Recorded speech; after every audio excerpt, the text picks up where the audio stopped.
안녕하세요. 좀 전에 소개받은 수학 강사 이태진입니다. 예, 안녕하세요, 어머님들. 네. 아이들 이제 개학했죠? 네. 그죠? 그래서 지금 이제 어머님들에게 모처럼 자유시간이 주어졌는데 그 자유시간에도 우리 아이들 교육 때문에 이 자리까지 또 오신 어머님들. 정말 우리 아이의 미래가 밝을 거라고 믿어 의심치 않습니다.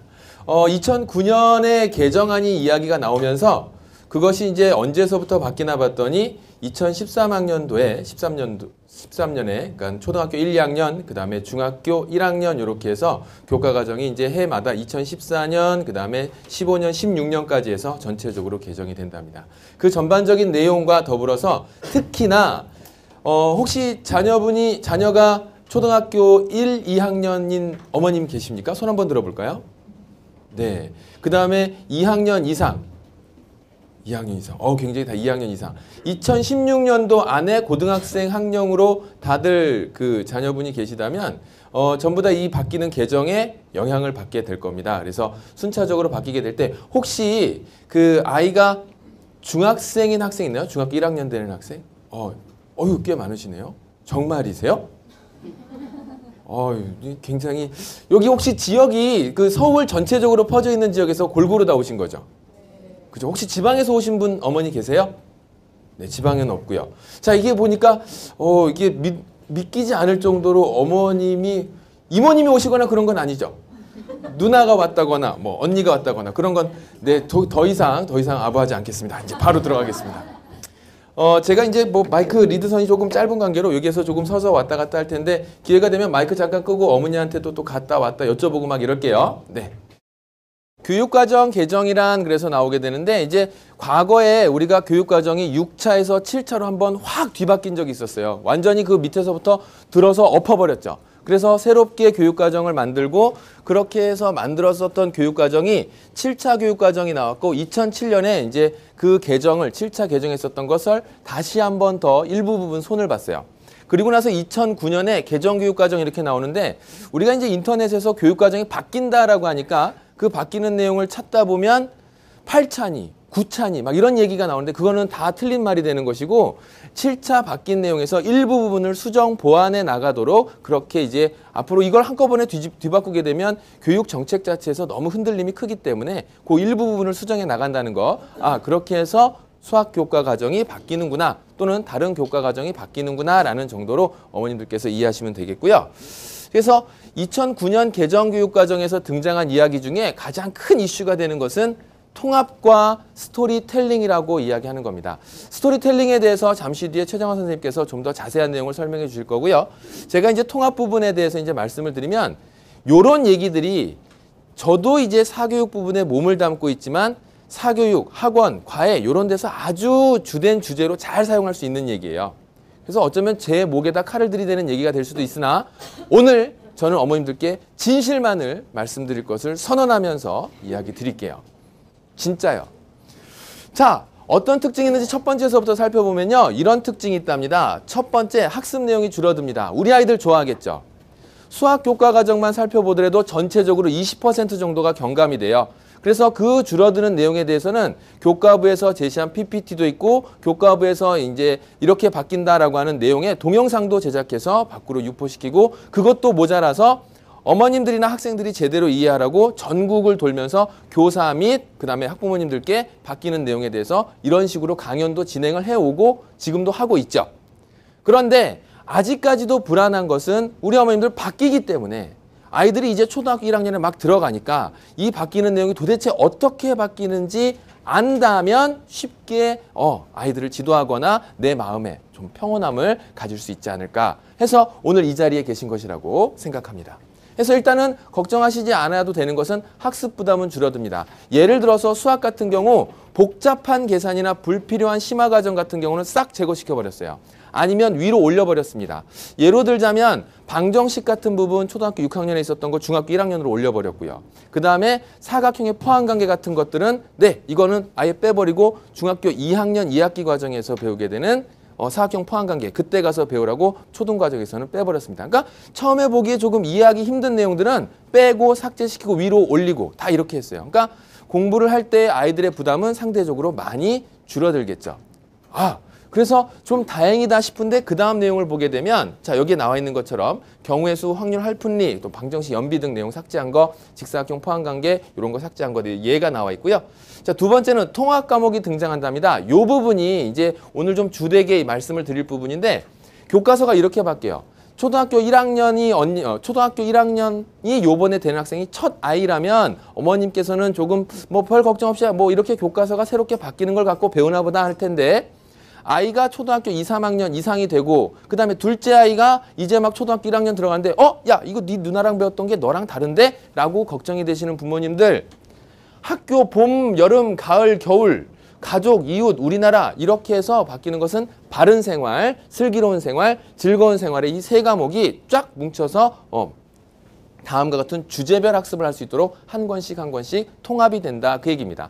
이것에 대한 내용을 조금 뒤에 저랑 같이 한번 살펴보시도록 하고요. 세 번째는요. 실생활에 기초한 학습 주제가 등장한답니다. 그러니까 이것에 대한 이야기를 저도 이제 그 내용의 강연과 PPT, 동영상, 그 다음에 여기에 대한 자료를 수집하고 여기에 대한 내용들, 변화되는 내용들을 2009년서부터 쭉 추적해 본 결과 이렇게 바뀌는 이유 중에 하나는 결국 우리 아이들이 공부를 함에 있어서 쉽고 재밌고 즐겁게 공부해서 공부를 좀 공부답게 즐겁게 할 수 있는 학생으로 만들려면 그 도구 교과서가 어떻게 바뀌어야 될까라는 고민 아래 만든 것들이 이런 얘기거든요. 그러니까 결국 실생활을 대비한다고 해서 부담을 너무 많이 갖거나 교과서가 막 어려워진다거나 이런 내용이 아니라는 거 어머님들께서 알아주시면 좋겠습니다. 그래서 조금 전에 얘기했던 대로 이렇게 통합이 된다는 내용. 그 다음에 스토리텔링 기법이 도입이 되는데 이 스토리텔링 기법도 정말 말도 아니에요. 처음 이야기가 나오자마자 요즘은요. 이 이야기하는 거 있잖아요. 이 이야기가 어디서나 등장합니다. 쉽게는 오디션 프로그램에서 그 얼마 전이에요. 위탄 이거 방송이 되니까는 그런 거 얘기하면 안 되나? 자 그러면은 모 프로그램에서 아무개의 1등한 사람이 자기 이야기가 없으면 그 사람이 세간의 그 이목도 못 받고요. 그죠? 그러다 보니까는 이야기거리가 되는 사람들을 자꾸 찾아간답니다. 그래서 이야기를 한다는 것에 워낙에 관심들을 많이 가져요. 그러면 거기에서 생각했을 때 스토리텔링 기법이라고 하는 건 결국 수학에 접근하는 방법의 한 가지예요. 그래서 이야기를 통해서 수학에 접근해 나간다. 여기에 대한 자세한 내용 잠시 뒤에 우리 최정환 선생님이 좀 더 깊이 있게 말씀을 해주실 거예요. 그 다음에 이제 서술형 평가 비중이 커집니다. 자, 이 이야기는요. 어머님들 지금 아이들 학교 보내서 일단 단원평가나 이런 시험 문제 아니면은 우리 이제 교재 풀릴 때 뒷부분에 수학 문제 같은 경우 보면 이런 거 보신 적 있을 거예요. 지금과 같이 물어보는 민영이는 어떤 수에 548을 빼야 할 것을 잘못해서 458을 뺐더니 273이 되었습니다. 바르게 계산하면 얼마인가? 라고 찾으라고 우리 아이에게 물어보면 우리 아이 뭐라 그럴까요? 왜 지가 틀리게 계산했고 나보고 바르게 계산하래? 이런 얘기 하죠. 그죠? 그런 얘기로 이제 많이 나왔었어요. 자전거를 타고 가다가 갑자기 내려서 걸어갔대. 왜 쭉 타고 가지 걸어간대? 아이들은 이제 그렇죠. 이제 그런 식으로 등장하는데 내 마음 같아서는 아이들이 바르게 탁탁탁탁 써줬으면 좋겠는데 아직까지는 그렇게 쓰기가 조금 힘들답니다. 그러니까 어떤 식의 문제가 등장하냐면 딱 펴서 맨 뒷부분에 보면 풀이 과정도 나와 있어요. 답도 나와 있어요. 그런데 거기 밑에 물음에는 뭐라고 물어보냐면 이 풀이 과정과 답이 나오도록 문제를 구성하시오라고 나옵니다. 아이들의 글쓰기 능력 있죠? 요거는 어려서부터 키워줘야 돼요. 잠시 뒤에 우리 집에 있는 꼬마 얘기를 예로 들으면서 말씀을 드리도록 할게요. 환장하겠어요. 자, 다음 내용 가보도록 하겠습니다. 자, 이렇게 해서 이제 우리는 서술형 평가 비중이 커진다라는 거, 그것은 그전서부터 이미 이야기가 되었었고 지금도 거기에 같은 맥을 가지면서 서술형 평가가 비중이 높아진다라는 거, 그래서 우리 아이들 글쓰기 연습해야 된다라는 거 잠시 뒤에 말씀드린다고 했습니다. 자, 그럼 교과서는 언제부터 바뀌나요? 그 바뀌는 걸 살펴보면 앞서 말씀드렸던 대로 2013년도부터 시작입니다. 그래서 2013년도에 1, 2학년 초등 1, 2학년, 중학교 1학년도 바뀌어요. 그래서 지금 중등 1학년의 수학 과정도 일부 부분, 집합 부분 싹 빠져버렸죠. 그래서 그 다음에 십진법, 이진법 빠져버렸죠. 1학년 때 배우게 되는. 그래서 어렵거나 지금 현재 접근하기 힘든 부분들은 빼거나 위로 올리거나 그렇게 됐어요. 그래서 지금 이제 초등 과정으로 좀 집중해서 말씀을 드리면 14년도에는 3, 4학년 과정이 15년도가 되면 5, 6학년 과정이 이제 이렇게 바뀌면서 16년도에는 고3 과정까지 완전히 마무리가 되도록 이렇게 된답니다. 자, 그러면 이때 등장하는 여러 가지 다양한 용어들이 있는데 어머님들 궁금하시니까 요즘 같은 세상에는 요거 검지 하나면은 웬만한 정보들은 쭉쭉쭉 빨리죠. 그죠? 그러면 이렇게 찾아봤더니 야, 학년군도 나오고 집중이수제, 교과군, 통합, 융합, 막 스토리텔링 수학 이런 거 나오는데 이게 도대체 무슨 용어인지 모르겠어. 용어의 정의만 바르게 알아도 자신감 있게 우리 아이의 미래를 대비할 수 있는 거예요. 해서 용어에 대해 좀 더 살펴보겠습니다. 학년군. 자, 이 학년군이라고 하는 것은 교과 과정이 개정이 되면서 이제 어떤 식으로 했냐면 아이가 공부를 하는데 1학년 때 덧셈 뺄셈을 이제 막 배웠어요. 근데 그것이 2학년으로 옮겨가서 덧셈 뺄셈에 대해서 좀 더 심화돼서 배우면 좋겠는데 앞에 1학년 때 내용이 그렇게 심도 있게 되지 않았어요. 아이는 잘 이해를 못했어요. 그러면 그것을 지도하는 선생님 입장에서는 유연성이라는 게 필요한데 잘하는 애들은 쭉 빼고 못하는 애들은 조금 천천히 나가더라도 제대로 알 수 있게끔 그 가르침의 유연성이라는 게 필요한데 그게 학년별로 딱 끊어지면 1학년 때 배웠던 거 내용 모르면 2학년 때 올라가서 그냥 계속 모르고 가는 거죠. 그러면서 어려워지고 포기하고. 그러니까 그런 것들을 대비하기 위해서 학년 군제를 운영하자. 그래서 좀 더 유연성을 확보해서 1, 2학년, 3, 4학년, 5, 6학년 군으로 이렇게 나누어서 학년군이라고 하는 것을 정했고 이것은 학교에서 선생님이 지도하시면 돼요. 그러니까 우리 어머니들이나 그 지도해야 되는 아이들이나 학교에서 가르쳐주는 거 그렇게 가르쳐주는 거구나. 그것은 선생님이 하셔야 될 일이구나. 그래서 그런 것에 대한 부담은 느끼시지 않아도 돼요. 다음에 나오는 얘기 교과군. 자, 교과군은요. 과학이나 실과 같은 부분들을 이렇게 묶었어요. 그 다음에 사회 도덕과 같은 부분을 묶어냈습니다. 그리고 음악, 미술 같은 것을 예술로 묶어내요. 그래서 같이 연계되도록, 통합되도록. 그래서 그 영역 간의 연계성과 그다음에 어떠한 수학이라고 한다면 단원 간의 연계성. 그래서 뭔가를 통합하고 융합하고 하는 쪽으로 공부를 할 수 있는 그 기반으로서 교과군이라고 하는 걸 설정을 시킨 거죠. 이것 역시도 학교에서 지도를 하실 때 선생님이 신경 써서 하실 부분이니까 어머님들이 걱정하실 것은 없으세요. 그러다 보니까 이러한 학년군과 교과군을 엮어서 어떤 일이 벌어질 수 있냐면 어떤 부분에서 아이들이 공부를 하게 될 때 교과가 융합이 됐어요. 그러면 그 부분을 집중이수를 통해서 1, 2학기에 나눠서 2시간씩 공부할 거를 한 학기에 4시간 공부하면 수학, 예를 들어서 음악과 미술을 2시간에 묶어서 한 학기에 4시간으로 쫙 공부하게 되면 두 과목이 한 과목으로 줄어든 것에서 그 시수는 똑같다고 할지라도 나머지 여분의 시수가 막 생기겠죠. 그 여분의 시수가 생기면 그것을 어디로 가느냐? 국어, 수학, 영어. 아이들이 조금 더 집중도 있게 공부해야 되는. 수능 시험을 보면 여기에 계신 어머님들 중에 내 자녀가 그냥 적당히 고등학교만 졸업을 해가지고 적당하게 나가서 돈이나 벌었으면 좋겠다라는 생각하시는 어머님들 한 분도 안 계시라고 볼 거예요. 어느 어머님이시나 아이가 원하는 대학에 원하는 학과에 입학을 해서 자기의 밝은 미래를 쭉쭉 펼쳐나갔으면 좋겠다라는 생각을 가진 어머님들이 전부일 겁니다. 그러면 그때 필요했었던 단원, 과목은 국어, 영어, 수학. 이거는 뭐 누가 얘기한다 그래도 그 중요성을 따로 떼놓고 생각할 수는 없겠죠. 나머지 과목이 덜 중요하다는 말씀이 아니라 자, 그래서 그런 것들이 늘어날 것으로 예상이 되더라라는 거죠. 다음에 이제 통합과 융합 부분을 보면 과목 간의 경계 없이 주제별로 학습한다 그랬는데 앞서서 말씀드렸던 대로 학교라는 통합 교과가 바른 생활, 슬기로운 생활, 즐거운 생활을 묶어서 학교라고 합니다. 그래서 이러한 거를 한 달에 한 권씩 배우게 돼요. 학교 배우고 그 다음 달에는 봄 배우고 그 다음에 이렇게 해서 2학기 때 가족 배우고 등등에 대한 내용으로 이제 나뉘게 되는데 이것을 좀 더 또 다른 부분으로 살펴보면 영역별, 교과별 또 융합이 벌어진답니다. 그럼 그러한 융합이 어떤 식으로 벌어지는지 예를 잠깐 들어보면 요거는 이제 인터넷에서도 많이 예시를 들었던 거예요. 이 그림이 뭐죠, 어머니? 씨름. 누가 그렸어요? 김홍도. 자, 여기에서 이제 한 번쯤 보신 어머님들도 계실 텐데 못 보신 어머님들은 여기에 숨어있는 수학을 찾아 말해보세요 라고 합니다. 그럼 저기에 뭐가 수학이 들어있어? 사람 수나 세볼까?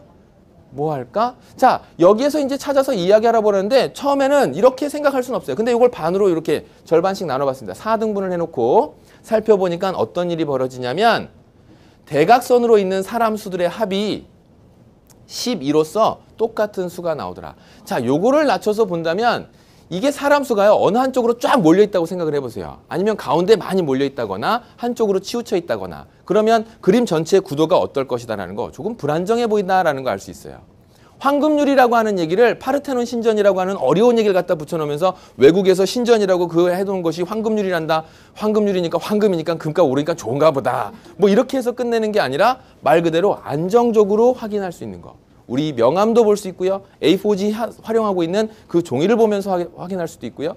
해서 다양한 그 구도의 황금률을 예술과 수학이라고 하는 거. 사실 융합이 된다라고 하면 뭔가 복잡하고 어려운 건 아니에요. 그냥 이렇게 해서 간단하게 아이들이 볼 수 있게끔. 결국 궁극적인 이유는 뭐다? 쉽고 즐겁고 재밌게 공부할 수 있는 그러한 과목이 됐으면 좋겠다라는 차원에서 융합도 되는 것이고 그다음에 또 스토리텔링도 등장하고 하는 것이랍니다. 그러면 어떻게 되느냐? 여기 보세요. 그러면 그 융합은 꼭 예술과 수학만 융합이 되느냐? 그 융합에 대한 얘기 뒷부분에서 스팀이라고 하는 그 교육의 얘기도 같이 한번 곁들일 텐데요. 저기 보면 사회 보이시죠? 사회, 음악, 미술, 체육 어떤 영역과도 수학은 연관관계를 맺으면서 이야기가 될 수 있답니다. 이것은 보도자료로 나왔던 내용을 제가 이제 이렇게 모양을 만든 건데요. 내용을 보게 되면 선거와 투표, 그 다음에 관련 수학적 내용은 방정식, 함수의 그래프. 아 정말? 이런 생각 드실 수 있을 거예요. 근데 이거를 꼭 그 부분으로만 연결시키는 건 아니랍니다. 제가 얼마 전에 강남에서 모 교육그룹에서 하는 컨설팅에 갔다 왔는데 거기에서 아주 그 혹한 얘기를 들었어요. 미국에도 엘리트 교육이 있다고 하더라고요. 그래서 그건 뭐 학원을 보내는 건가 봤더니 그건 아니래요. 엄마 아빠가 원래 엘리트였어요. 그런데 그 엘리트 교육을 엄마 아빠로부터 받는 거예요. 어떻게?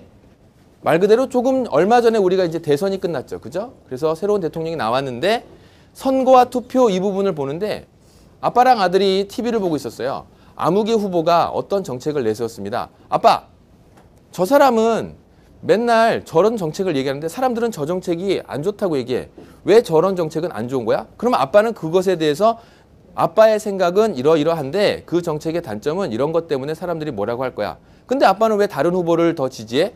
아빠가 다른 후보를 지지하는 이유는 이런 이유에서야. 그런 정책은 이런 이유 때문이지. 라고 아이들에게 이야기를 하면 그걸 따로 사회와 연관시켜서 그럼 거기에서 나오는 오차는 뭐야? 간단한 예를 든다면 오차는 뭐야? 그러면 오차라고 하는 것은 네가 봤을 때 사람들을 모아놓고 그 표본을 조사한 거야. 조사를 했더니 거기에서 근사값과 참값에 대한 차이가 나더라는 거지. 그래서 실제로 그럴 것이다 라고 하는 예측을 해보고 오차에 대한 이야기를 한 거야. 그럼 아이들은 자연스럽게 사회를 통해서 선거와 투표 그것이 수학에 들어와서 근사값에 관련된 내용 또 함수라고 하는 거 아빠 주식 좋아하면 주식이 막 이렇게 변동을 하고 있는데 이것이 변하는 것에 여러 가지 변수들이 적용해 그러면 함수에 대한 이야기가 나오겠죠. 자, 지금 들었던 몇 가지의 단편적인 예는 미국에서 실제적으로 이루어지고 있는 그러한 엘리트 교육이더라. 그러면서 그 교육그룹이 하는 얘기가 그 엘리트 교육을 자기네들이 해줄 테니까 한 달에 500만 원씩 내고 저희 거 들으세요. 뭐 이런 얘기 하더라고요. 현실적으로 와닿지 않죠. 그죠? 워낙에 비싼 금액이고 또 그렇게 한다 한들 그렇게 안 하고도 좋은 대학 가고 훌륭하게 잘 자란 아이들이 얼마나 많은데 해서 그러한 이면에 대해서 조금 말씀드리고 싶고 또 음악 피타고라스 아시죠 어머님들? 네, 피타고라스. 네, 감사합니다. 한 분만 아시고 계시는 걸로. 자, 그래서 음악에서 피타고라스는요. 옛날에 잘난 사람들은 끝까지 잘났어요. 예술도 하고 철학도 하고 뭐 히포크라테스는 선서하고 의사도 하고요. 레오나르도 다빈치는 하여튼 다 끝까지 다 잘났습니다. 그럼 피타고라스는요. 그 선의 길이, 현의 길이에 따라서 음의 높낮이가 달라지는 걸 가지고 현악기를 만들죠. 수학이 등장할 수 있죠. 미술, 조금 전에 단원 김홍도의 씨름이라고 하는 그림 보셔서 아시겠죠? 체육, 월드컵 시즌이 되면 우리 아이들에게 몇 팀이 참가하는데 대진표 만들어서 이거 몇 번씩이나 싸워야 되지? 라고 풀어봐 그러면 신나서 하죠. 축구 좋아하는 남자친구들이요. 그죠? 자, 이렇게 어디에서든지 어느 과목, 어느 영역에서든지 그 통합이나 융합은 자연스럽게 이루어질 수 있다는 거 말씀드리겠습니다. 이어서 스팀에서 요거 꼭 말씀드리라고 이렇게 메모가 나와 있는데요. 스팀이라고 하는 건 무엇이냐면 원래 미국에서 이제 이야기를 했습니다. 융합적인 교육으로 창의적 인재 양성이 목표예요. 뭐 어렵고 좋은 말인 건 알겠는데 이게 딱 안 와닿아요. 근데 그것을 뜯어놓고 생각해 보니까 원래 미국에서 이야기할 땐 스템 그랬습니다. A가 빠졌어요. S, 사이언스, T, 테크놀로지, 그 다음 뭐예요? E, 엔지니어링. 그 다음에 A는 아트, M은 매스매틱스. 이러한 다양한 영역들이 융합되고 통합된다는 내용을 담고 있는 것입니다. A가 아트가 빠졌던 거. 우리나라 사람들 뭔가 지는 거 싫어하죠. 일본에서 62층까지 빌딩 지으면 우리나라 63층 지어야 직성이 풀리는 나라 아니에요. 그래서 A라고 하는 거 하나 더 딱 집어넣으면서 스팀이라고 만든 겁니다. 근데 이때 한번 고민을 해봐야 될 게 있어요. 이제 초등학교 1학년 들어가서 엄마 밥 주세요. 간신히 지가 혼자 화장실 왔다 갔다 할 수 있는 우리 초등학교 1학년 아이가 스팀을 공부하겠습니다. S, 사이언스, E, 엔지니어링. 이런 것과 융합이 특별히 되지 않는다는 거죠. 실제로 융합이 되고 있는 상황에 대해서 잠시 뒤에 살펴봅니다. 이렇게 살펴주시면 돼요. 융합이 되는데 마치 수학과 미술을 융합하면 그렇게 이제 막 어머니 입장에서 보면 학교 저거 보내놓고 내가 어떻게 집에서 안심하고 있을 수 있을까? 사실 저희 어머님도 그랬대요. 저를 학교에 보내면서 얘를 어떻게 학교에 보낼 수 있을까? 지금 보면 징그러 죽겠죠. 그죠? 그런데 그 아이들이 가서 배우게 되는 미술과 수학의 그 융합이라고 하는 거 발에다 물감을 칠해요. 그래서 그거를 발도장을 꽉 찢습니다. 그리고 나서 그 발의 길이를 재요. 그러니까 미술하고 수학하고 연관지어서 깊이 있게 생각해보는 뭐 어떤 특별하게 막 갑자기 얘를 보고 피타고라스가 되라는 얘기가 아니라 그러한 융합이 될 수 있는 거. 결국 이것도 무엇이다? 미술이라고 하는 이러한 활동을 통해서 수학이라고 하는 것과 연계시켜 즐겁게 수학을 공부할 수 있다라고 하는 걸 보여주는 거죠. 그 다음에 나오는 얘기가요. 요거요. 이것도 웃겨요. 수학하고 과학하고. 어느 날 꼬마애가 놀이터에 간 거예요. 갔더니 날아다니는 개미를 봤어요. 우와! 개미가 날아다녀. 그래서 집에 와서 조사를 해봤죠. 백과사전을 찾던지 클릭해서 찾던지. 진짜로 있대요. 날아다니는 개미가 있대. 그러면서 개미에 대해서 탐구하다 보니까 개미가 굴을 파고 살더라는 거예요. 그런데 그 굴을 파고 사는 개미들은 그 굴에다가 알을 낳더랍니다. 그래서 초등학교 2학년 덧셈 문제 어떻게 연결돼요? 굴 속에 몇 마리의 개미가 살고 있는지 추론해보기. 여기에 개미 알을 몇 개 낳았고 이쪽 굴에 몇 개 낳았는데 이 두 개의 굴에 낳은 개미 알의 개수는 덧셈으로 풀어보자 그 얘기죠. 결국 개미굴을 팔게 되는 그 개미의 그 정서적인 그 어떤 호르몬의 이런 거 아니고 간단하게 아이들이 호기심을 유발시켜서 그쪽으로 와서 덧셈이라고 하는 것을 배우자라고 하는 차원인 겁니다. 되셨죠? 네. 그 다음에 나오는 거예요. 미술과학, 착시현상이 나타나는 그림을 보고 착시현상 알아보기, 그러니까 눈에서 갖게 되는 그러한 특징들 알아보기, 이러한 간단한 내용으로 겹쳐서 또 융합시켜서 배우고 그 다음에 공부하겠다라는 겁니다. 스토리텔링 수학, 다양한 주제하고 이야기를 통해서 공부하는 거. 결국 스토리, 이야기, 텔링, 말하기. 이야기를 말하는 것으로 수학을 공부하자. 요 내용 잠시 뒤에 우리 최정원 선생님이 아주 잘 설명해 주실 겁니다. 자, 여기에 나와 있는 것도 더 더불어서 다음에 나와 있는 여러 가지 예시들도 또한 잘 들어주실 거고요. 자, 그 다음 이제 세 교과서의 특징을 쭉 빠르게 한번 살펴보도록 하겠습니다. 듣기, 말하기, 쓰기, 듣말쓰, 읽기 이렇게 나뉘었던 그 국어 교과서가 다음과 같이 국어와 국어 활동으로 나뉘게 돼요. 그러니까 듣기, 말하기, 쓰기, 읽기 이런 것들이 이제 이렇게 다양하게 구분이 돼 있으니까 공부하기 어려웠던 거 묶어서 공부한다는 얘기죠. 그래서 이런 식으로 바뀐다는 거 국어책과 국어 활동책으로 나뉘어서 초등학교 1, 2학년 학생들이 바뀌게 됩니다. 통합교과서는 앞서서 말씀드린 대로 바슬질, 말도 이상하네요. 바른 생활, 슬기로운 생활, 즐거운 생활. 그래서 여기에 나와 있는 것들이 묶이면서 다음과 같이 한 달에 한 권씩 학교, 봄, 가족, 여름, 이웃, 가을, 우리나라, 겨울. 사실 이것은요 이미 2012년도에 한 바퀴가 돌았어요. 제 친구 중에 한 녀석이 초중고등학교 동창이에요. 어떻게 하다 보니까 그 녀석이랑 지금 이제 국립초등학교 선생님으로 있는데 거기에서 물어봤더니 자기네 초등학교에서 이미 한 바퀴 돌렸대요. 그리고 나서 돌리고 난 다음에 그 다음에 2013년도에 새롭게 바뀌게 되는 전국적으로 바뀌게 되는 이 내용에서 수정해야 될 부분, 잘된 부분은 더 활성화시키고 안 된 부분, 약점들은 보강을 해서 새롭게 교재를 만들어서 이렇게 만들어 한 달에 한 권을 배우게 된답니다. 그래서 다음과 같이 1, 2학년에 이런 과정으로 각 월별 다음 내용들이 정리되었다고 할 수 있겠죠. 그래서 이 부분은요, 활동 요소. 우리들은 1학년 하고 들어가면 학교 생활에 관련된 여러 가지 내용들을 배우게 되는데 그런 건 학교를 가지고 그래서 바른 생활, 슬기로운 생활, 즐거운 생활에서 각각에 나와 있는 다른 이야기들인 것처럼 보이는 것들을 주제별로 묶어서 한 권을 만든 거죠. 자, 그래서 이렇게 주제별로 묶게 되면 앞서 이 말씀드린 것처럼 바른 생활에서 등장하는 학교의 얘기, 슬기로운 생활에서 등장하는 학교의 얘기, 즐거운 생활에서 등장하는 학교의 이야기들을 쭉 하나로 묶어서 학교라고 하는 주제로 공부를 하게 된답니다. 그렇게 해서 주제별로 묶어서 공부하는 거. 결국 이것 또한 우리 아이들이 어렵고 복잡하게 배우게 하기 위함이 아니라 즐겁고 재밌게 어떻게 하면 좀 더 빠른 흡수력을 가지고 공부할 수 있을까라는 고민 끝에 네, 교과부와 그다음에 책을 만드신 훌륭한 선생님들, 교과서 만드신 선생님들께서 고민 끝에 탄생시킨 결과물이라고 할 수 있는 거죠. 해서 3개 과목 주제로 중심으로 통합하고 상호 연계해서 활동 중심으로 구성이 되어 있다라는 겁니다. 수학! 바뀐 것이 없어요. 이 안에 내용이 조금 바뀌었습니다. 이제 이 수학 부분에 대해서 바뀐 내용을 보게 되면 이런 얘기예요. 수학 교과서가 있었고요. 수학 익힘책이 있었어요. 그런데 변화 없음이라고 하는 건 그 구성에는 변함이 없다는 얘기예요. 수학과 수학 익힘책으로. 근데 그 안에서 약간의 변동이 있습니다. 체험마당, 창의마당, 이야기마당 등등에 대한 마당 부분으로 등장하면서 결국 아이들이 어떤 단원에 도입이 될 때 그 단원에 쉽게 접근할 수 있도록 이야기를 하는 것이고 그 다음에 이제 한 가지 더 덧붙여서 이야기하는 건 이게 우리 아이가 이제 공부만 하는 아이로 만드는 것이 아니라 수업 과정 중에 이런 것도 있답니다. 점자책이 있어요. 우리 점자책 그 시각장애우들이 보는 책이죠. 그죠? 그런데 그 점자책에도 그 점을 찍는 규칙이 있죠. 그러면 초등학교 2학년 아이들이 그 점을 찍는 규칙을 보고 어떤 규칙 아래 이 점이 찍히는지 확인을 한 뒤에 실제로 이렇게 활용하려고 하니까 멀쩡한 자기로서는 힘들고 어렵다라는 걸 알게 되겠죠. 그럼 우리 아이는 이런 것을 통해서 수학적인 규칙성이라는 내용도 배울 수 있을 뿐만 아니라 시각장애우가 갖는 어려움에 대해서 느껴볼 수 있는, 즉 창의적이면서 인성이 갖춰진 아이로 자랄 수 있겠다 그 얘기입니다. 덧셈 뺄셈도 단순하게 그렇게 가르치는 것이 아니라 우리가 이제 뭐 연말이 되게 되면 불이웃돕기 같은 거 많이 하잖아요.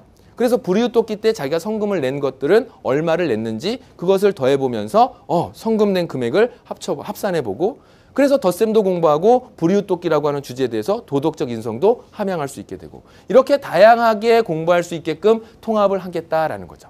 그래서 수학이라고 하는 내용이 단편적인 지식을 배우는 창구가 아니라 다양한 창의적 인재를 양성하기 위한 창구로서 역할을 하게 되겠다라는 것을 이야기할 수 있습니다. 그러면 이제 오늘 이야기하는 내용 중 제가 좀 더 중점을 둬서 이제 말씀드릴 부분이에요. 교과서가 바뀝니다.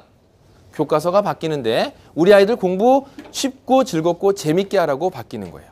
그러면 이제 집에서는 그렇죠. 그럼 난 뭐 해야 되는데?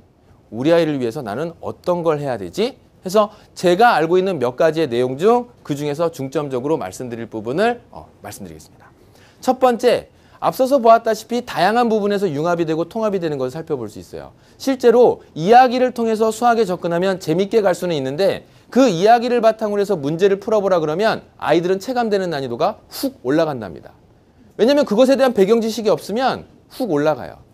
지금 여기에다 따로 정리해 놓지는 못했는데 이런 얘기했어요. 어머니들 10과 12의 최소 공배수가 얼마인지 아세요? 10과 12의 최소 공배수 아시는 엄마 손? 얼마죠? 대단하시네요. 네, 대단하세요. 60 나옵니다. 그런데 제가 이렇게 여쭤볼게요. 우리나라에서 연도를 셀 때 올해가 무슨 년이죠? 계사년. 그 계사년을 읽을 때 계는 무엇이라고 하냐면 갑을병정 무기경신 임계의 그죠? 10간. 그죠? 그다음에 사년이니까 자축인묘 진사오미 신유술에서 12지. 이걸 줄여서 우리는 간지라고 하죠. 네, 이럴 때 웃으셔도 되는데. 그래서 이러한 간지에 대한 내용을 이야기하면서 10간과 간지, 그러니까 12지와 10간에 대한 이야기로 최소 공배수에 대한 내용을 접근을 하게 되면 이 10간과 12지, 올해가 계사년인데요. 그 또 다른 계사년이 돌아오려면 몇 년이 지나야 되냐라고 물어본다면 60년. 거기에 숨어있는 앞서 말씀드렸던 10과 12의 최소 공배수의 의미를 연결시켜 보실 수 있겠어요? 이렇게 연결시키는데 아이들이 10간이나 12지에 대한 얘기가 들어보거나 자기가 경험해보지 못하면 그럼 선생님 우리 아이 돗자리 주고 지금 저쪽으로 보낼까요? 이게 아니라요. 그렇게 해서 직접 경험해보지 못한 한 번쯤 들어보지 못했다면 아이들은 그걸 보는 순간 어떤 느낌이 들까요? 어려운 한문이다. 어렵다. 즉 체감되는 건 올라갈 수 있다는 얘기예요. 그래서 그러한 체감 난이도를 올리는 것을 방지하고 보완해보기 위해서 어떻게 한다요? 어떻게 한다요? 자, 어떻게 하면 좋겠습니까? 다양한 배경 지식을 쌓아주면 참 좋겠습니다. 그 다양한 배경 지식은 어머님들도 잘 아시겠지만 독서 활동이 참 좋을 것 같아요. 근데 이 독서 활동에 관해서도 많은 의견들이 있으십니다. 제가 이제 이렇게 말씀을 드려요. 아이들이 호기심이 갖는 부분을 가지고 그 다음에 그 호기심을 좀 더 활성화시킬 수 있도록 관심이 가는 것들을 하루 아니면 일주일, 그래서 그걸 한 권씩 사서 낙권으로 사서 읽혀주세요. 그런 뒤에 읽은 내용을 어머님과 또는 아빠와 이야기 나눌 수 있도록 해주세요 라고 하는데, 꼭 그렇게 해서 독후 활동을 해야 되느냐, 그냥 읽히면 되지 않겠느냐, 어디 가서 들었더니 그렇더라. 이건 저의 생각이고 또 다른 분의 생각은 다를 수도 있어요. 선택은 어머님들이 하시면 되는 거예요. 그런데 제가 여기에서 우리 어머님들 욕심이 앞서가세요. 여기 제목도 있었죠. 옆집 엄마 몰래 우리 아이 교과서 미리 준비하기. 옆집 엄마랑 같이 오신 어머님들도 계실 텐데요. 옆집 엄마보다, 옆집 아이보다 좀 더 우리 아이가 나았으면 좋겠다라고 하는 나의 마음이라는 게 있죠. 그래요? 자, 그러다 보니까 어때요? 공부를 하려고 하면 자꾸 1학년인데 2학년 거 수학 문제 풀려야 될 것 같고, 3학년 겨울방학이면 4, 5학년 거 수학 문제집 풀려서 미리미리 공부해놓고 학교 가면 제대로 할 것 같다라는 그런 생각 들어서 아이를 너무 앞서서 선행을 시키는 경우가 있습니다. 이게 상당히 위험한 경우예요. 왜냐하면 강남에요, 학원이 많이 있어요. 대치동. 강남에서 오신 어머님도 혹시 계세요? 대치동 쪽? 네, 많죠, 학원. 학원 엄청나게 많죠. 학원도 많고 또 망하는 학원도 많아요. 엄청나게 많아요. 특히 요즘은 더 심해요. 그런데 그중에서 잘 나가는 학원 하나가 있습니다. 학생들이 대기생만 한 4,000명씩 이제 기다리고 있는 그런 학원. 근데 그런 학원을 이렇게 해서 딱 놓고 보니까 어떤 식으로 가르치냐면, 그 학원에서는 선행을 하기는 해요. 뭐야, 선행하는데 뭐 그 학원이 잘 나간대. 말의 뉘앙스 자체는 선행을 하면 뭔가 안 되는 학원이어야 되지 않는가? 하긴 하는데 어떤 식으로 하냐면요. 이 학생이 지금 1학년이면, 중학교 1학년이면 중학교 2학년 거를, 중학교 또는 3학년 거를 공부하고 있는데 중학교 1학년. 그러면 얘가 선행을 하고 있다는 얘기인데, 이 아이를 데려다가 2학년 걸 지금 갖다 풀려도 다 100점 맞고 돌아올 수 있는 학생들이에요. 그러니까 현재 과정을 제대로 익히지 못하면 다음 단계로 넘어가지 않습니다. 그러다 보니까 한 반에 1학년도 있고 6학년도 있고 고등학교 1학년도 있고 중학교 3학년도 있고 이렇게 되는 거예요. 왜냐하면 자기가 현재 알고 있는 과정에 대해서 그 과정을 먼저 맞춰야 되는 거니까, 그렇게 해서 못 맞히면 못 올리니까 거기에서 그 학생들이 대기생이 4,000명씩 되도록 그런 학원이 되더라라는 거죠. 해서 어머님들께 다시 한번 말씀드리고 싶은 거, 아이들이 호기심이 가고 그다음에 아이들이 즐거워할 수 있는 거, 아직 학령이 조금 낮기 때문에 공부에 대해서 벌써부터 기가 질리면 안 됩니다. 그래서 즐거워하는 것들. 그래서 우리 딸 집에 있는 꼬마 아이를 데리고 이제 갔어요. 위기탈출 넘버원을 자기가 읽고 싶대요. 그래서 그거 만화로 되어 있는 책이길래 쉽게 읽을 수 있을 것 같아서 갖다 줬더니 읽어요. 책이라고는 쳐다보도 안 볼 녀석이 이렇게 쭉 읽어요. 쭉 읽더니 심각하게 저한테 와서 얘기합니다. 아빠, 술 마시고 자지 마. 야, 술 마시고 양치하고 꼭 자. 그래서 왜? 그랬더니 양치 안 하고 자면 죽을 수 있대. 뭐 이렇게 얘기를 하더라고요. 그러니까 관심이 가는 이야기들은 자기가 먼저 나서서 이야기할 수 있으니까 관심이 가는 쪽으로, 보아서 즐거운 쪽으로 그렇게 해서 배경 지식을 늘릴 수 있도록 독서 활동을 도와주시면 참 좋겠습니다. 자, 다음 내용 보도록 하겠습니다. 다음은요. 모든 문항풀이는 스스로 해결하기. 여러 가지 이야기들 중에서 이 문항풀이 스스로 하는 이야기, 그 다음에 오답 노트 만드는 이야기, 그 오답 노트 반복해서 푸는 이야기, 요 이어지는 세 가지 주제 중 오늘 어머님들께 꼭 드리고 싶은 말씀은, 사실 문항풀이는 스스로 하라라고 했을 때 당연히 그렇게 해야 돼요. 왜냐하면 문제를 푼다는 건 이 문제를 풀어서 맞추는 것보다 틀린 문제가 상당히 중요합니다. 개념을 공부하고 문제를 살펴봤을 때 틀린 문제를 통해서 자기가 어떤 개념에 대한 오해를 하고 있지 않는가, 그 오해하고 있는 개념은 무엇인가를 찾는 게 중요하거든요. 그래서 학원을 가거나 과외를 받거나 어떤 수업을 듣고 나서 저 수업을 듣고 내가 틀린 문제가 나오면 그 틀린 문제의 개념에 대해서 다시 한번 생각할 수 있도록 만들어줘야 됩니다. 상위 0.1%의 학생과 일반 학생들의 가장 큰 차이점은 자기가 알고 있는 것과 모르고 있는 것을 구분하는 능력이라고 합니다. 요거까지 이야기하면 너무나 내용이 길어지고, 요거는 다음에 또 좋은 기회에 어머님들과 만나게 되면 전체적인 내용을 다시 한번 훑어볼 수 있을 텐데요. 오늘 말씀드릴 내용 중 오답 노트 만들어라, 여기에 대한 좀 더 집중을 해서 말씀을 드리도록 하겠습니다. 오답 노트에 대한 중요성은 누구를 자꾸 물어봐도 다 중요하다고 얘기를 해요. 그래서 오답 노트 만들어야 하는 이유를 살펴보면 여기에 있는 점수 그래프를 한번 살펴볼 수 있겠는데요. 제가 조금 올라가서 볼게요. 자, 여기 한 내 아이 수학 점수가 지금 이제 학령이 초등학교 5학년 이상 되시는 어머님들은 지금 여기, 그러니까 중학교 1, 2학년도 포함해서 혹시 수험생이 있다고 한다면 수험생들도 점수가 낮으면요, 낮은 점수에서는 쉬워요. 자신 있게 얘기할 수 있습니다. 딱 2, 3주 안에 이 아이 성적 3, 40점은 그냥 올려버릴 수 있어요. 왜요? 모르는 게 워낙 많으니까. 조금만 가르치면 다 알아요. 그러니까 점수 잘 받아갖고 옵니다. 그런데 문제는 그 다음서부터예요. 조금 공부하니까 점수 많이 오르네. 그러면 그 방식대로 공부해야지 라고 하는데 시간은 더 걸려요. 가로축은 시간입니다. 시간은 더 걸리면서 성적 오르는 거 보면 운이 좋으면 조금 올라요. 앞서 올랐던 것보다 대개 한 절반 정도? 그래서 한 10점, 15점 오르면 잘 올렸다고 할 수 있어요. 그러니까 70점, 80점에서 80점, 90점 정도로 올려간다 그 얘기예요. 그런데 시간을 들여서 더 많이 들였는데 공부에 탄력을 받은 친구들이 더 많은 시간을 들이는데 성적 올리는 게 2, 3점 올리기가 그렇게 어렵습니다. 100점 맞는 게 그렇게 어렵고 문제는요. 이 성적의 향상도 있지만 중요한 것은 바로 이 부분이에요.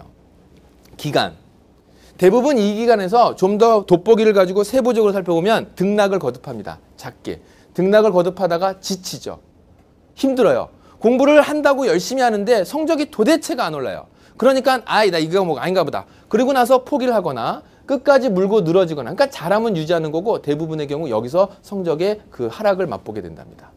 그러니까 이 부분에서 이 기간을 줄이려면 무엇이 필요하냐면 앞서 말씀드린 대로 자기가 공부했었던 거. 어머님들도 일상생활 하시면서 그런 거 느끼신 적 있죠. 왠지 오늘은 설거지 하기 싫어. 왠지 오늘은 여기서 설거지, 김미경 원장이 그러던데요. 여기에서 저 설거지통까지가 5만 년이야. 못 가겠어. 가서 하게 되면 하는데 하면 잘하는데 여기서 가는 게 힘들어. 뭐예요? 내 삶이 타성에 젖어서 좀 우울하고 지치고 퍼져 있다는 얘기죠. 어쩌면 이 기간이 길어진다는 건 내가 그간에 공부해 왔었던 것처럼 그렇게 공부를 하는데 열심히 한다라고 생각을 하는데 성적은 안 오른다는 얘기예요. 자기의 약점이 어디고 자기가 부족한 것이 무엇인지 아는 기간이 반드시 필요한데 그게 없었다는 얘기죠. 이것을 단축시키기 위해서 도구가 하나 필요한데 그게 바로 뭐냐면 오답 노트랍니다. 내가 모르고 내 학습 습관에 대해서 메모를 해보고 그렇게 하는 오답 노트를 만든다면 이 기간을 단축시키고 성적을 향상시켜서 늘 우수한 성적으로 유지할 수 있게끔 만들어주는 도구를 하나 만들어 놓는 게 오답 노트죠. 그래서 그러한 오답 노트는 이렇게 만들면 좋겠습니다. 제가 이제 어느 오답 노트 회사하고는 전혀 상관관계가 없어요. 그래서 요걸 가지고 저번 달에 강남구에 있는 이제 초등학교 몇 군데를 다니면서 아이들하고 얘기했어요. 오답 노트 만들어라. 그랬더니 만들고 있대요. 침착하죠. 그래서 남학생들은 파워레인저 오답 노트에서 이렇게 딱 해서 만들면 좋아하겠더라. 어머님들 안 웃으시는 건 당연하죠. 파워레인저와 거리가 머니까. 자, 왼쪽 반 접으세요. 반 접어서 왼쪽에는 문제를 써주도록 하고요. 그 다음에 오른쪽에는 틀린 원인을 이렇게 나눠서 적도록 합니다. 그리고 풀이 과정을 적고 그 다음에 정답을 이렇게 적는데 어머님들 너무 기대하지 마세요. 이거 막 사진 찍으시는데요. 네, 찍으셔도 됩니다. 뭐 저작권 같은 거 아무것도 없는 거고 아무것도 없는 거예요. 근데 이거를 우리 초등학교 1, 2학년한테 너무 기대하지 마세요. 저희 집 그 꼬마한테 수학시험 봐갖고 왔어요. 몇 점 맞아갖고 왔냐면요. 몇 점 맞아갖고 갈게요. 감사합니다. 70점 맞아갖고 왔어요. 70점, 75점? 그걸 갖다 서 아빠 나 수학시험 봤어. 그러고 딱 가져왔는데 이제 3학년 올라가거든요. 근데 받아갖고 왔어요. 2학년 때인가 1학년 때 일이에요. 2학년 때 일이군요. 받아갖고 왔어요. 우와! 70점? 저는 누구 눈치부터 봤을까요? 집사람. 엄마한테 보여주지 마. 엄마한테 보여주지 마. 아빠가 수학생인데 당신이 안 돌보니까 내가 이 모양이지. 이제 이런 소리 들을까 봐. 솔직히 무섭습니다. 그렇게 해서 나와 있는 걸 보고 문제를 쭉 훑어보니까 뭘 틀렸나 이렇게 보니까 이런 문제가 있어요.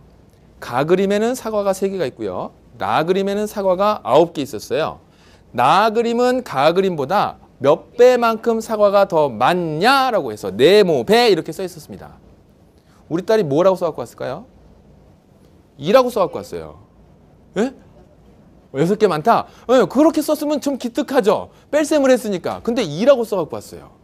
그러니까 뭐라고 생각해도 도대체 답이 안 나오는 거예요. 왜 2라고 썼을까? 그래서 물었죠. 시연아, 너 왜 이거 2라고 썼니? 그랬더니 2 맞아. 나는 맞다고 생각하는데. 그래서 왜 그렇게 생각하니? 했더니 배이다. 뭐가 배면 둘로 나뉘니까 난 2라고 썼는데 왜 자꾸 그게 틀리냐 그러는 거예요. 그러니까 우리 딸은 수학을 못한 게 아니라 국어를 못한 거예요. 그래서 그거를 가르쳤어요. 네가 이해하기에는 배와 아빠가 이해하기에는 배는 이런 차이가 있으니까 네가 지금 이 틀렸던 거 이제 이해됐어? 아빠랑 얼마 전에 구구단 외웠잖아. 곱셈9구 외웠잖아. 그래서 그러는 거야. 아 그렇구나. 그럼 3이라고 써야 되겠구나. 됐어. 이제 아빠가 연습장을 하나 줄 테니까 가서 이거를 써갖고 와. 뭘 써와? 네가 왜 틀렸는지 앞으로 이런 문제를 맞추려면 어떻게 해야 되는지 써갖고 와. 그리고 연습장 하나를 딱 줬어요. 그랬더니 우리 딸이 이렇게 만들어갖고 왔을까요? 아니죠. 나는 부터 시작하죠. 나는 이 문제 4과 9개가 3개와 합쳐져서 배이면 둘로 나뉘니까 2라고 생각했는데 배라고 해서 아빠랑 외웠었던 구구단이 기억이 났다. 뭐 어쩌고 저쩌고 저쩌고 수필을 이만큼 써고 왔어요. 그러니까는 자기가 생각하고 있는 생각 부분의 단점과 그 다음에 문제 상황과 연결을 시켜서 처음에는요 수학 일기를 쓸 수도 있고 수학 수필을 쓸 수도 있고 자기의 생각과 자기의 그 옳지 못한 생각 문제를 푸는 데 있어서 옳지 못한 생각 어떤 관련성이 있는지 만들 수 있어요. 이 오답 노트에 대한 이야기를 어디 가나 중요하다라고 얘기하는데 다시 한번 이 부분에 가게 되면요. 그래서 한 여학생한테 물어봤어요. 한 5년 전에 평촌에 있는 그 특목 입시팀에서 이제 근무를 한 적이 있었는데 그때 같이 공부했었던 한 친구 녀석이 이제 2대에 합격을 하고 자기는 서울대를 가겠다고 반수를 하는 걸 보고 얘한테 이제 저는 시험이 끝났으니까 전화를 해서 물어봤어요. 어머님들 만날 건데 어떤 이야기 전해주면 좋을까? 네가 공부해서 하면서 힘들었거나 경험이 될 만한 얘기 너희들 후배한테 전해줬으면 좋은 얘기 이야기해줘봐 그랬더니 오답 노트 만들 때요. 제발 예술하지 말라고 좀 전해주세요. 여학생들 특히 보면 파스텔로 그리고 예쁘게 하고 별표 스티커 사다 붙이고 그죠? 오답노트 나중에 이제 우리 아이들이 공부하게 돼서 수험생이 되거나 고등학교 이상 올라가게 되면 오답노트 날 만들 때 그걸 예쁘게 만들어서 다음에 더 보고 싶게 만드는 건 좋은데 그것 때문에 시간을 뺏기지 않게는 해주셔야 되는 거예요. 그래서 정리가 잘 돼 있는 거는 다음번 볼 때 좀 더 체계적으로 볼 수 있는 도움은 되긴 하나 거기에 너무 집중하다 보면 이거는 예술을 하는 거지 오답노트를 만드는 게 아니에요. 그래서 혹시라도 만드는 아이 있다고 하면 걔는 이제 그림을 가르치세요. 그렇게 해서 디자인 쪽으로 보내면 훌륭한 인재가 될 겁니다. 자, 그러면 이제 어머님들이 오답 노트를 보면 그 다음에 확인을 해주셔야 되는데 어떤 식으로 확인을 해줄까? 문제, 원인, 풀이 과정 부분을 어머님들께서 집중적으로 봐주시면 돼요. 반드시 원인을 적도록 하고요. 틀린 원인이 별로 없다 그러면 이거라도 적게 해주세요. 네가 틀린 단원이라도 적어라. 단원에 대단원, 중단원, 소단원식으로 그 단원이라도 적어두면 네가 틀린 부분 그 단원에서 약하다는 걸 알 수 있으니까. 풀이 과정은 이렇게 합니다. 구하는 것이 무엇인가 찾았는지 보도록 하고요. 그 다음에는 주어진 조건을 활용하고 있는지 그러니까 이 풀이 과정 속에서 그게 들어가는지 엄마 나 오답노트 만드는데 어떻게 만드는지 모르겠어. 그러면 이렇게 적거라. 그러면서 엄마가 딱 멋있게 얘기해 주세요. 그래서 그걸 어떻게 활용할 것인지 확인해 주도록 하고 다음에는 배운 내용은 무엇인가 연결시켜라. 좀 수박 겉핥는 얘기죠. 뭐 그런 얘기는 나도 할 수 있겠다. 그래서 준비했습니다. 바로 이거예요. 여기에서 나와 있는 예. 우리 해법 수학에서 이야기하고 있는 교재 중에 우등생 수학 중에 이게 나옵니다. 밀가루 9분의 5컵으로 과자를 만들고 12분의 7컵으로 식빵을 만들었습니다. 그런데 과자와 식빵 중 밀가루를 더 많이 사용한 것은 무엇인지 구하라. 아이들이 많이 틀리는 문장제 형태의 문제예요. 그죠? 그러면 이런 문제들은 어떻게 접근해야 되는가? 제일 첫 번째 뭐 하라 그랬죠? 구하는 것이 무엇인가 찾자 그랬어요. 그래서 구하는 것이 뭐예요? 밀가루를 더 많이 사용한 것은 무엇인지를 내가 골라내면 되는 거죠. 그래서 아이들은 그것을 먼저 눈으로 갔느냐? 네가 구해야 될 게 무엇인지 확인했느냐? 그런 다음에는요. 다음에는 그죠? 조건이 어떤 게 주어졌느냐? 주어진 조건을 살펴보니까 밀가루가 9분의 5컵으로 과자를 만들었고 12분의 7컵으로 식빵을 만들었다라는 조건이 주어졌어요. 조건 획득이 됐습니다. 그럼 이 조건을 가지고 활용을 해야 되는데 어떻게 활용할 것인가? 라고 하는 것을 살펴봤을 때 이 부분이 상당히 유사하게 붙어 있어요. 다음에 배운 내용이 무엇인가? 우리가 두 분수의 주어진 조건을 어떻게 활용해야 될까? 누가 더 많은지 작은지 두 분수의 무슨 비교? 크기 비교. 그죠? 대소 비교를 해야 된단 말이에요. 그래서 분수의 대소 비교를 위해서 무엇이 필요하고? 그렇죠. 통분. 혹시 공부방이나 다른 거 뭐 이렇게 아이들 가르치는 일을 하고 계신가요, 어머니? 말씀 안 하시고요. 자, 통분해야 됩니다. 그래서 통분하고 난 다음에 그 배운 내용을 연결시켜서 통분된 내용이 어떻게 계산돼야 되는지 통분 배운 내용대로 각각의 분수를 통분시킨 결과 36분의 20으로 그 다음 여기는 36분의 21로 나오게 된답니다. 그럼 이렇게 나왔을 때 이제 마지막에 답을 달 때는 어떻게 달아야 될까요? 그래서 배운 내용으로 정리를 하였고 그 다음에는요. 이제 누가 더 큰지 대소 비교만 해주면 되겠네요. 두 분수의 크기 비교에서 분모가 똑같을 때 분자가 큰 수가 큰 분수가 되는 것이죠. 그래서 누가 더 크다? 바로 12분의 7이 더 크다. 36분의 21로서. 그래서 36분의 1만큼 더 크니까 누구를 만드는데? 식빵을 만드는데 더 많은 밀가루를 사용하였다. 라고 하는 것의 순서와 체계를 정해서 한다면 네, 그것이 바로 이제 오답 노트를 작성하게 되는 바른 방법이라고 할 수 있어요. 다시 한번 말씀드리지만 저학년들은 이렇게 못 만들어요. 네, 너무 많은 기대하지 마세요. 너 이거 봤더니 이렇게 만들어냈는데 네모 안 쳐? 이러면 안 돼요. 애들 그럼 수학 재미없어 합니다. 자, 이렇게 해서 이제 어머님들과 조금 이야기를 나눠봤고요. 하고 싶은 얘기는 정말 많아요. 정말 넘쳐납니다. 그런데 시간의 제약이 있고 오늘 말씀드려야 되는 교과과정 개정이라고 하는데 주제로서 어머님들에게 말씀드려야 되기 때문에 딱 여기까지만 말씀드리고 뒤에 편에 이제 스토리텔링 수학에 관련된 내용 우리 최정환 선생님께 넘어가기 전 간단하게 어머님 궁금하신 점 있으면 한 5분 정도만 질문 답변 받는 시간 갖도록 할게요. 혹시 평소에 궁금하셨거나 뭐 딱히 교과과정 개정의 내용이 아니더라도 언젠가 수학 선생 한번 만나면 이런 건 꼭 물어봐야지 라고 생각하셨던 거 있으면 기탄 없이 질문해 주시기 바라겠습니다. 질문 있으신 어머니. 네.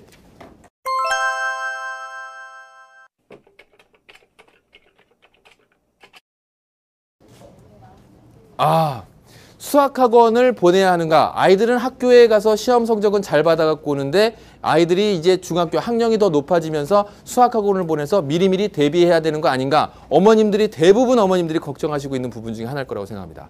저도 학원에서 아이들을 가르쳐보고 그 다음에 심지어는 온라인에서 가르치기도 하고 하지만 어느 순간 어느 자리에 가거나 제가 늘 하는 얘기 중에 하나는 절대로 선행 때문에 목매지 마라라는 거예요.